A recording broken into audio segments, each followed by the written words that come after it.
Quem não avança pelo melhor está doente. Quem não avança por algo maior tem problema, porque o natural é avançarmos para algo maior. O mundo inteiro, nesse mês de dezembro, se une com prol de esperança. A Rede Globo muda as suas músicas, as redes de outras emissoras de TV colocam músicas emocionais. A ideia do ajuntamento. Mês de dezembro é um mês diferente, é o mês mais ambientalizado do ano. E nós estamos assim também aqui. E para nós a visão é de fato mais importante, porque a visão nos dá um caminho para onde nossa igreja vai.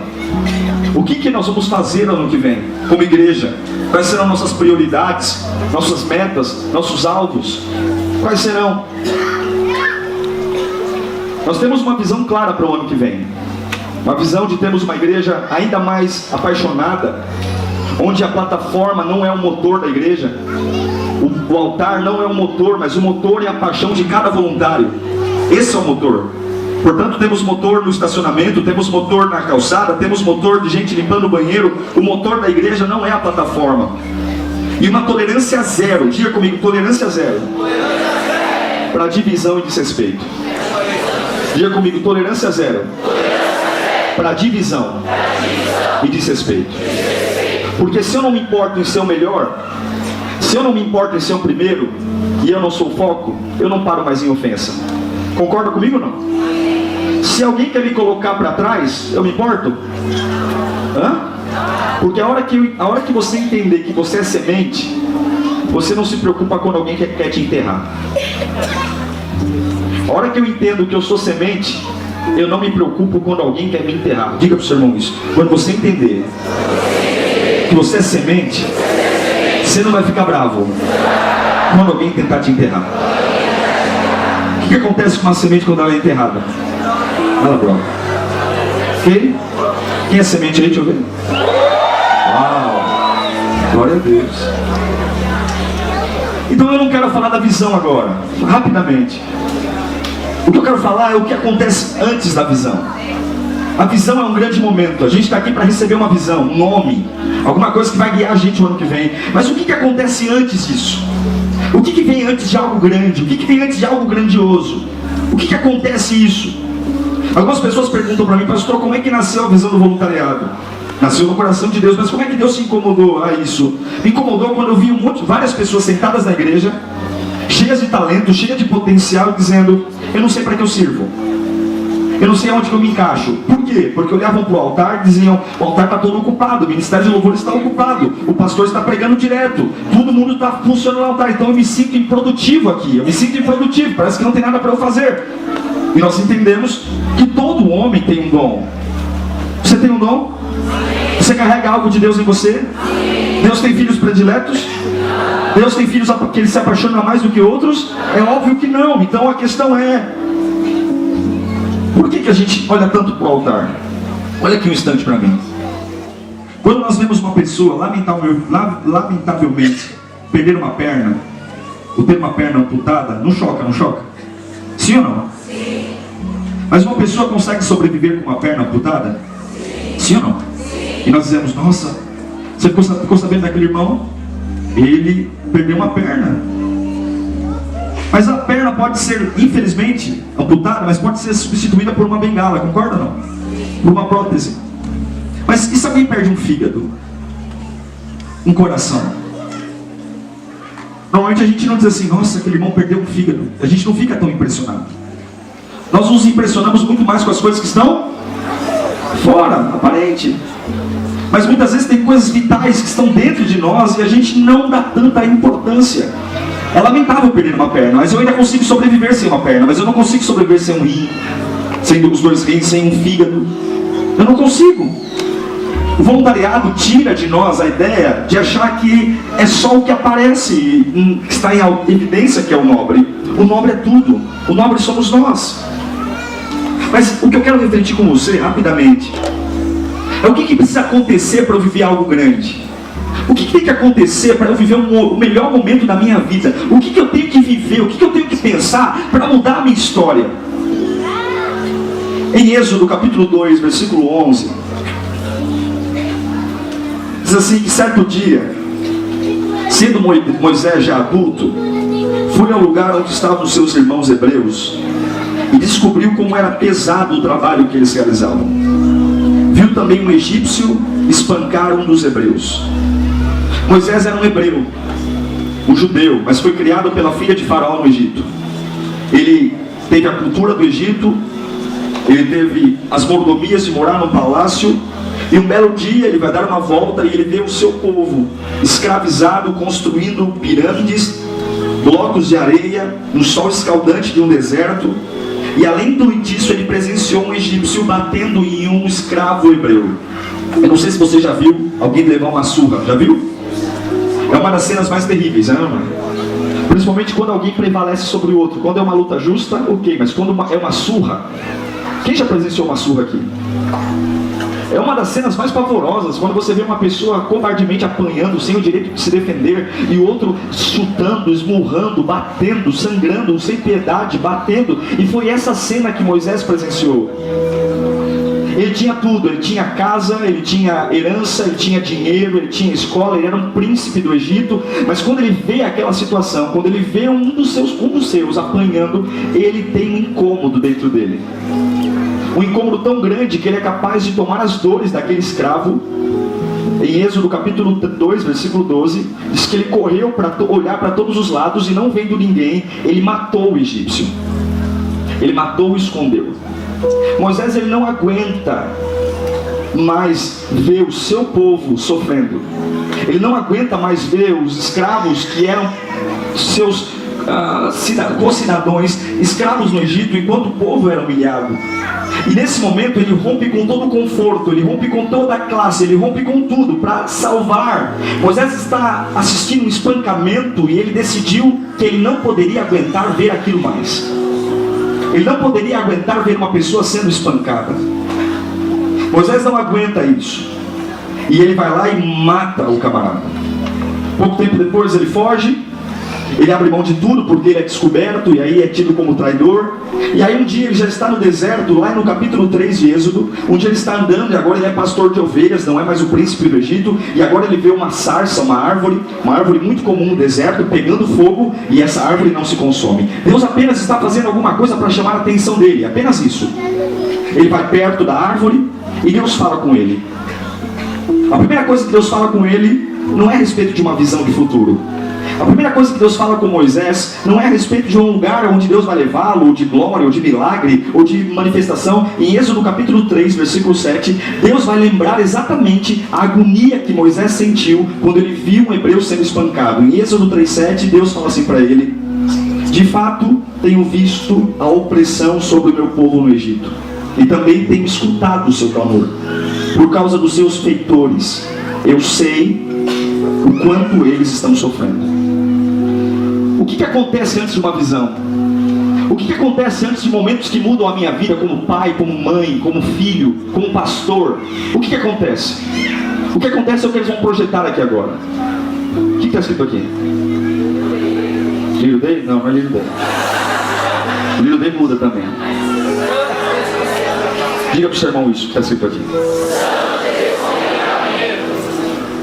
Quando Deus olha para Moisés diante da sarça, ele está dizendo: eu vi o dia que você viu aquele hebreu apanhando.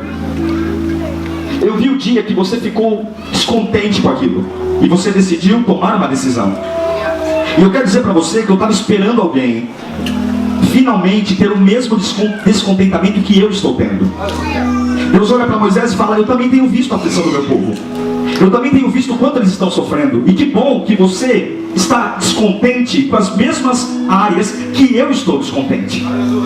Deus está dizendo para Moisés: você viu, eu vi a raiva, eu vi a fúria, eu vi a vontade de proteger, de mudar que você teve, e eu senti que nesse momento o seu descontentamento se uniu ao meu.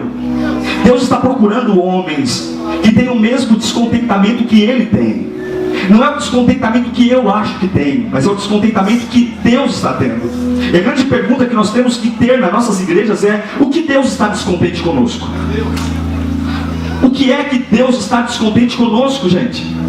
Não é o que eu estou descontente, porque o meu descontentamento não vale nada. Eu estou descontente porque eu não tenho vaga de estacionamento. Eu estou descontente porque eu não consigo parar meu carro no lugar certo. Eu estou descontente porque eu não tive uma oportunidade. Eu estou descontente porque eu não pude cantar hoje. Eu estou descontente porque, sei lá, onde eu sento, alguém pôs uma Bíblia no lugar e eu não posso sentar naquele lugar que sempre sentei. Eu estou descontente porque o pastor mudou o nome do culto que eu sempre tive. Eu estou descontente porque isso, aquilo. Por quê? Mas a pergunta que fica, e a pergunta que muda, e a pergunta que traz a sarça ardendo é: Senhor, o que é que o Senhor está descontente? É com o que o Senhor está descontente? Essa é a grande pergunta. Deus está procurando homens assim. O que antecede uma grande visão? Não adianta a gente abrir os banners aqui e gritar o nome da visão. Não adianta a gente sair daqui pulando, dizendo 2018 vai ser um grande ano, vai ser um grande ano. Porque nenhuma visão nasce sem que antes dela haja um santo descontentamento. Senão será apenas um slogan da Rede Globo. Nenhuma grande visão pega sem que ela seja precedida por um santo descontentamento. E Deus está procurando homens e mulheres capazes de terem um santo descontentamento. Pessoas que conseguem dizer: Senhor, eu não aguento mais isso. Eu estou disposto a perder o meu conforto, eu estou disposto a perder o palácio no Egito, eu estou disposto a sentir o que o Senhor está sentindo. Eu vi paixão. E Deus olhar dizendo: eu vejo paixão naquilo que você está descontente. Você não se omitiu, Moisés, diante da opressão. Você não se omitiu, ao contrário, você foi um ativista. Você teve a capacidade de sair da zona de conforto. Você teve a capacidade de mudar tudo. E eu estou procurando pessoas assim. Eu achei você, Moisés. Eu estou procurando pessoas desse nível.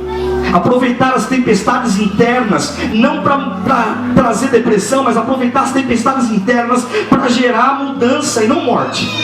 Nós temos tempestades internas, não temos, irmãos?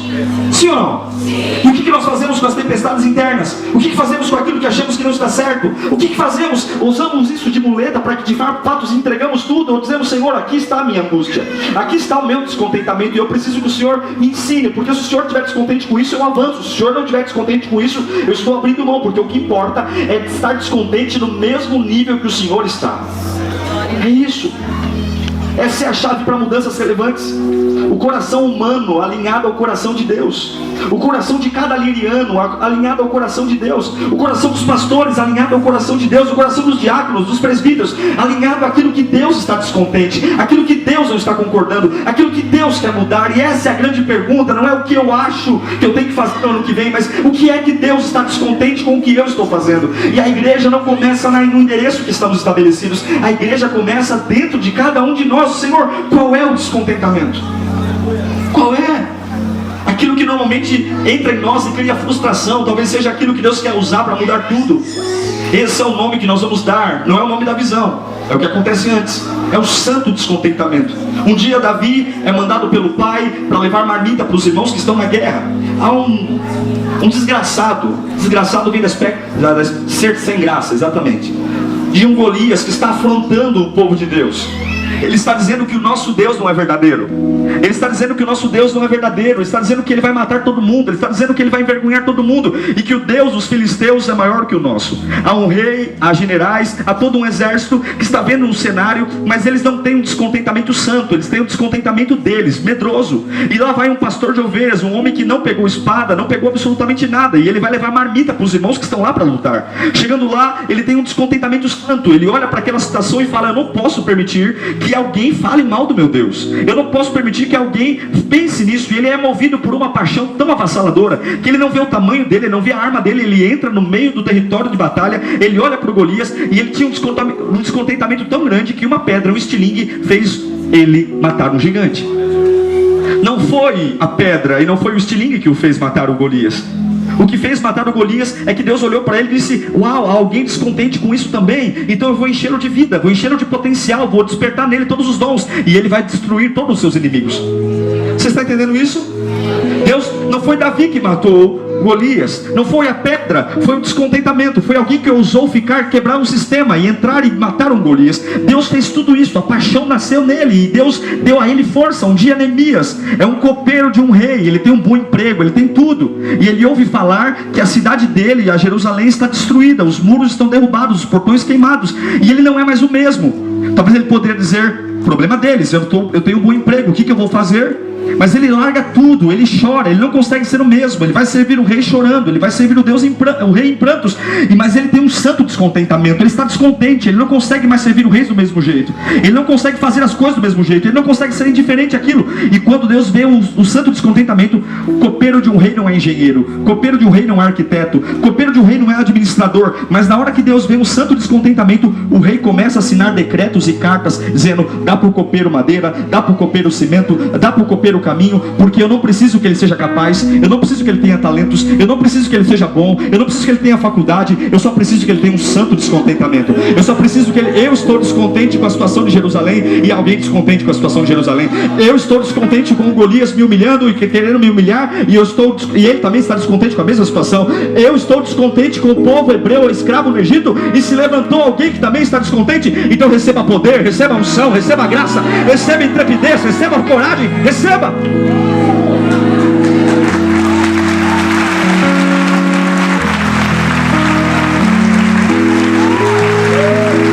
A pergunta é: o que não dá mais para eu suportar? O que não dá mais para eu levar para 2018? Qual é o santo descontentamento que eu preciso levar para Deus e acabar com ele agora? O que eu não posso mais aceitar na minha casa, na minha vida? O que eu não posso mais aceitar no meu ministério? O que eu não posso mais aceitar nas minhas atitudes? O que eu não posso mais aceitar? A maioria de nós, quando está desconfortável, vai para o cinema assistir um filme. A maioria de nós, quando está desconfortável, quer tirar férias. A maioria de nós, quando está desconfortável, quer fugir, encontrar um refúgio. Mas esse desconforto, quando você canaliza em Deus, talvez seja tudo o que Deus está precisando para que você se conecte a Ele de novo nível e chegue a novos lugares. Um santo descontentamento é maravilhoso. Nós podemos viver isso. Quando a gente vê as injustiças no nosso bairro, nossas igrejas estão plantadas em periferia, há famílias que passam fome, o tráfico de drogas aumentando a cada dia, crianças abandonadas. Qual é o nível de descontentamento santo que eu tenho com isso? Qual é o nível? Será que Deus está querendo que eu apenas tenha alguma coisa dentro da igreja? Será que Deus apenas quer que eu cante uma música melhor? Qual é o descontentamento de Deus aonde eu estou plantado, no meu bairro, na minha rua, nas pessoas que estão ao meu lado? Eu não quero ter o meu descontentamento, mas eu quero ter um descontentamento santo. O que é que Deus está descontente? O que é que Deus não quer que aconteça? É isso que eu preciso me conectar, porque disso virá a capacidade, disso virá a força, disso virá a paixão, disso virá o combustível. É do que Deus está descontente. Glória a Deus, vai. Como é que eu sinto quando as pessoas não frequentam mais minha igreja? Quando eu tenho um culto de semana e a igreja está vazia, o que eu sinto? Será que Deus está feliz? Ou eu fico dizendo: ah, é normal? Não é normal não, eu preciso ter um santo descontentamento, eu preciso olhar por isso. O que eu sinto quando as pessoas aceitam a Jesus na minha igreja e não ficam? Pastor, nós falamos de 599 pessoas que aceitaram a Jesus e nós não retemos nem 200. Significa que elas vêm, gostam de nós, gostam dos cultos, gostam da palavra, mas nós estamos falhando em alguma coisa. Algum sistema precisa ser alinhado. E ao invés de dizermos: eu vou fazer um curso, não, eu preciso ter uma agonia em relação a isso. Eu preciso ter um santo descontentamento. Tem um Golias para eu destruir, tem uma Jerusalém para reconstruir, tem um povo para ser liberto. Qual é o santo descontentamento que eu tenho quando os dizimistas terminam? Cai o número de dizimistas, as pessoas abandonam. Qual é? Eu murmuro, eu digo que o pastor é culpado, eu digo que as pessoas estão em crise. Mas o reino de Deus é feito por pessoas. Para nós orarmos, olhe para mim, por favor. Eu não estou falando do quanto de talentos nós temos. Eu não estou falando do quanto inteligente nós somos. Eu não estou falando do quanto de recurso nós temos. Eu não estou falando do quanto boa é a nossa igreja fisicamente, se tem ar, se não tem ar. Eu não estou falando sobre fazer amigos, e nem sobre apresentar músicas, e nem sobre pregar sermões. Eu não estou falando sobre nos sentirmos bem. Não estou falando de nada disso. Eu só estou falando que Deus está procurando alguém que se sinta desconfortável. Deus está procurando alguém que se sinta desconfortável naquilo que Ele também está desconfortável. Qual é o desconforto de Deus? Qual é? Deus está procurando pessoas que consigam destruir sua alma. Não por um problema pessoal, mas por um problema que Deus quer resolver. Qual é o problema que Deus está tentando resolver no ano que vem? Eu estou capaz de destruir minha alma. Eu sou capaz de chorar por isso. Eu sou capaz de mudar minha vida. São pessoas que conseguem ver a sarça ardendo e ouvir Deus dizendo, não Deus dizendo: eu vou te dar um carro, vou te dar uma casa, mas Deus dizendo: Moisés, eu vi aquele dia que você acordou e viu a surra que aquele hebreu levou. Meu querido, o que você sentiu ali é o que eu estou sentindo há muito tempo. Que bom que você reagiu. Que bom que você fez alguma coisa. Eu estava esperando algum hebreu reagir. Eu estava esperando, que bom que o seu descontentamento é igual ao meu, e eu vou te usar, meu filho. Moisés ele tinha problema na fala. Moisés já tinha quase 80 anos, irmãos, quando Deus o chamou. Ele fica 40 anos no deserto, 40 anos no Egito, ele fica 40 anos como pastor de ovelhas. Quando ele tem 80 anos, Deus o chama. Não tem idade, não tem tempo, não tem dinheiro. Nossas igrejas estão plantadas em periferia. Sabe o que eu ouvi a vida inteira? Que igreja boa é a igreja de centro. Eu ouvi a vida inteira isso. Se eu quisesse conhecer uma igreja com excelência, uma igreja que tem hora para começar, hora para terminar, eu tinha que ir para o centro, porque igreja de periferia é igreja bagunçada. É o que eu ouvi a vida inteira. Por isso que eu amo colocar um cronômetro na igreja, porque eu gosto de mostrar para todo mundo que nós somos organizados. Eu ouvi a vida inteira que igreja que tem organização é a igreja de centro.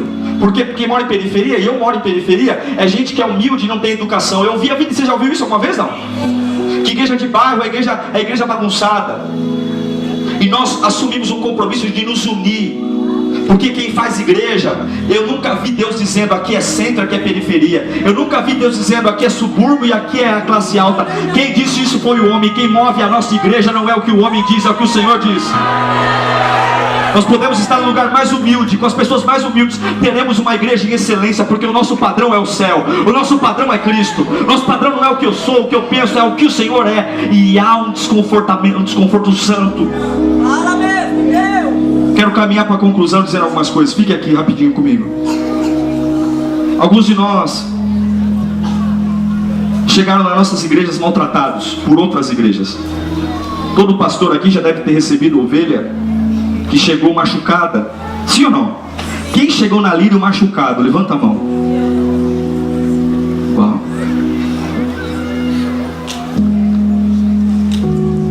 Mas o que normalmente, eu estou falando de vocês, mas o que normalmente a gente faz com o descontentamento? A gente repercute esse descontentamento para todos de uma forma dizendo: eu sofri, minha antiga igreja me machucou, meu antigo pastor, alguma coisa aconteceu comigo e eu sofri. Mas esse não é o descontentamento santo. O descontentamento santo é quando eu chego machucado e digo assim: tudo o que fizeram comigo antes, eu vou trabalhar para que não aconteça com mais ninguém a partir de agora. Se na igreja anterior não me valorizavam, não ligavam para mim, pois agora, não importa se vão fazer isso comigo, eu vou ligar para todo mundo, eu vou amar todo mundo, porque eu sei o quanto é ruim passar por isso, e enquanto eu viver, eu não vou deixar ninguém. Isso é um santo descontentamento. O santo descontentamento não é criar uma dor que gera tumor em você, mas é criar uma dor que te sara, é uma dor que te levanta, é uma dor que gera combustão e combustível em você. Nós precisamos disso, irmãos. Quando eu tenho um santo descontentamento, eu sempre avanço por algo maior sem reclamar, porque as dores são meu combustível. Quem tem dores aqui? E alguém tem um problema na vida aqui? Quem tem um descontentamento seu? Não estou falando seu. Quem tem? Eu tenho. Tem muita coisa que eu queria ter e ainda não tenho. E o que você faz com isso? Você usa isso como freio ou como combustível? É tempo de despertar um total destravamento na nossa vida. E é por isso que eu não estou preocupado em declarar a visão do ano. Eu estou preocupado com aquilo que tem que acontecer antes da grandeza da visão chegar. Porque se recebermos uma visão sem o santo descontentamento, a visão não serve para nada, para absolutamente nada. O que acontece, gente? Fique comigo, por favor. Se nós deixarmos nosso orgulho pessoal, a tradição, se eu trouxer o Pelé aqui agora, ele sempre vai ser o maior jogador do mundo. Sim ou não? Mas eu corro mais do que ele. Eu olho aqui e corro pouco. O reino de Deus não vive de currículo. A única coisa que serve para o reino de Deus é o seu momento. A Bíblia diz que ele vai vir como um ladrão. Não ele é ladrão, vai vir como um ladrão. E será como abrir e piscar de olhos. Então eu posso estar na igreja há 40 anos. Se na hora que ele vier eu não estiver bem, eu não vou. Porque não se acumula crédito no reino de Deus. Não é igual o cartão de crédito que você vai usando, vai acumulando ponto. Não é ponto. Por isso que a Bíblia diz que aquele que está de pé, cuide-se. E qual é o santo descontentamento que eu tenho hoje? Você quer paixão? Você quer crescer? Você quer ser a pessoa mais usada por Deus? Pare de se descontentar só com as suas coisas. Comece a ter um descontentamento com aquilo que Deus quer. Pare de deixarmos de ser egoístas, dizendo: Senhor, eu estou descontente. E Deus está dizendo: mas eu não tenho nenhuma preocupação com isso. Nada disso.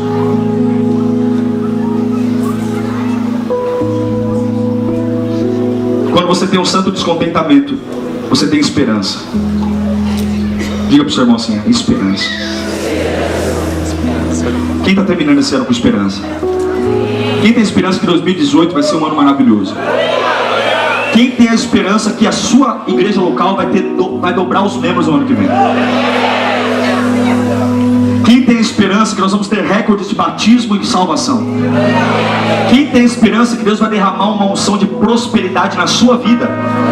E todas as igrejas que pagam aluguel, pela sua prosperidade, o seu dízimo vai ser aumentado e nós vamos comprar prédios próprios ano que vem. Quem tem essa esperança? Só que toda esperança é precedida do quê? Um santo. Todo mundo faz o que nós acabamos de fazer. O mundo inteiro vai gritar: muito dinheiro no bolso, saúde para dar e vender. O mundo inteiro está dizendo: ano que vem será. Mas Deus não se conecta a uma grande visão sem que antes da grande visão haja um grande descontentamento. O Golias caiu porque Davi ficou descontente. Jerusalém foi reconstruída porque Neemias ficou descontente. Mais de 1,5 milhão de pessoas foram libertas porque Moisés ficou descontente. Creia, se você e eu ficarmos... É o santo descontentamento, não é o meu, é o santo. É orar e buscar o que Deus quer. Se nós vivemos isso, Deus vai trazer um novo nível de paixão, de fé. Agora, o que mata um santo descontentamento, e aqui eu encerro mesmo. Essa é uma das palavras que nós vamos tirar do nosso vocabulário a partir de hoje: pessimismo. Diga comigo: pessimismo. Enquanto tem pessoas dando sangue, vestindo a camisa, trabalhando, tem alguns pelos cantos com o coração cheio de pessimismo, soltando toda a palavra de morte, mal cheirosa, pelos cantos, e dizendo: vai dar tudo errado, isso aí é bobagem. Se você tem dificuldade em ter um santo descontentamento, você vai ter dificuldade em ter esperança. E nenhum coração fica vazio. Quem não tem esperança é pessimista. Não existe um meio termo, não existe neutralidade. Se você não tem esperança, você é pessimista. Se você é pessimista, você não tem esperança. A pergunta que fica é hoje, com relação a tudo que Deus pode fazer por você, você está mais esperançoso ou está mais crítico? Eu vou te dar um conselho para você nunca ser um crítico. Seja um aprendiz. Um aprendiz nunca é crítico. Mas uma pessoa que acumula muito conhecimento, ela passa a se tornar um crítico. Sim ou não? Porque ela sabe tudo. E quando o meu coração for coração de aprendiz, qualquer lugar me cabe. Porque eu posso aprender com qualquer pessoa. Eu posso aprender com pessoas mais simples, eu posso aprender com idosos, eu posso aprender com crianças, eu posso aprender com pessoas até que não são cristãs, porque eu sou um aprendiz. Diga para o seu irmão: seja um aprendiz. Senão você vai se tornar um crítico. E o crítico sempre é pessimista. Outra coisa que eu quero dizer a você: quando alguém chegar com uma ideia com você, nós aprendemos isso, né, pastor Ney, no Summit. Nunca diga como, sempre diga uau. Quando as pessoas chegam com ideias para nós, a primeira coisa que a gente responde quando a gente é muito pessimista: mas como? Mas como? Ainda que seja uma ideia extremamente ainda impensada e marciana. Mas nunca responda uma ideia. A gente reclama tanto: ninguém tem criatividade, ninguém tem criatividade, ninguém tem criatividade. Aí quando alguém quer falar uma coisa pra gente, a gente fala: mas como? Mas como? Mas como? Irmão, depois você pergunta o como, mas quando alguém falar uma ideia, responda a ideia dessa pessoa como: uau! Vamos fazer um culto na lua. Não diga mais como, diga uau! Vamos ganhar o bairro para Jesus. Mas como? Uau! Vamos viver o maior avivamento de todos os tempos. Mas uau! Uau! Ainda que a gente não saiba como, mas só o fato de Deus estar tocando no coração de alguém para trazer isso à vida, significa que Deus pode fazer. A Bíblia diz que a terra era sem forma e vazia, mas o Espírito de Deus pairava sobre a face das águas. Não tinha nada, mas tinha um sentimento, tinha uma ideia, tinha alguma coisa acontecendo. É tudo o que nós precisamos.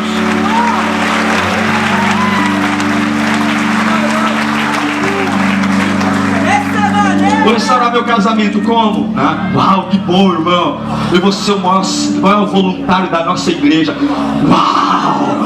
Eu vou pregar o melhor sermão da minha vida. Uau! Eu vou servir como nunca antes. Essa semana, nas semanas passadas, nós tivemos um voluntário com um panfleto antes do culto. Uma senhora saiu do extra e pegou o panfleto.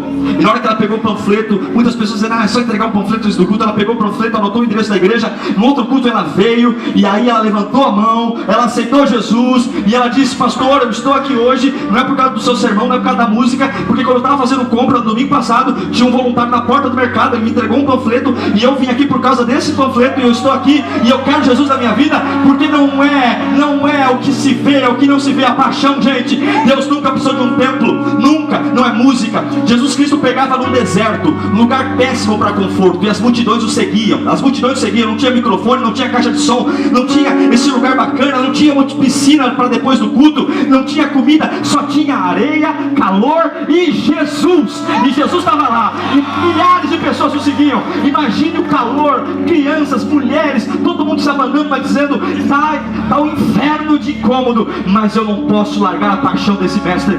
Tudo que nós precisamos não são novas igrejas, novo som, nós só precisamos elevar o nível de descontentamento santo, para que Deus derrame um novo nível de paixão sobre a minha e a sua vida, e vivemos um novo nível com Deus. É isso que precisamos. Paixão e um descontentamento santo. Nossas realidades vão mudar, áreas que estão paradas vão voltar a ter movimento. Ambientes pesados, já viu ambiente pesado? Gente que entra e fala, como é que Deus pode agir num ambiente pesado, gente? A igreja é feita de alegria, sim ou não? Sim. Nossa, pastor, o ambiente, isso é coisa de espírito. Estou sentindo uma carga pesada. A carga pesada é peregrino. Não tem carga pesada, é tudo leve.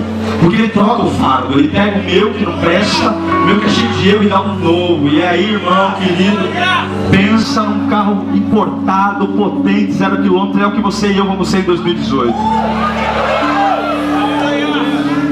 Eu encerro dizendo, o que você e eu não podemos mais manter? O que nós não podemos mais aceitar? Qual é o descontentamento santo que Deus tem? Ele vai te dizer. Mas não fica pensando no outro. Descontentamento santo é com o meu pastor, com o meu líder. O descontentamento santo começa comigo.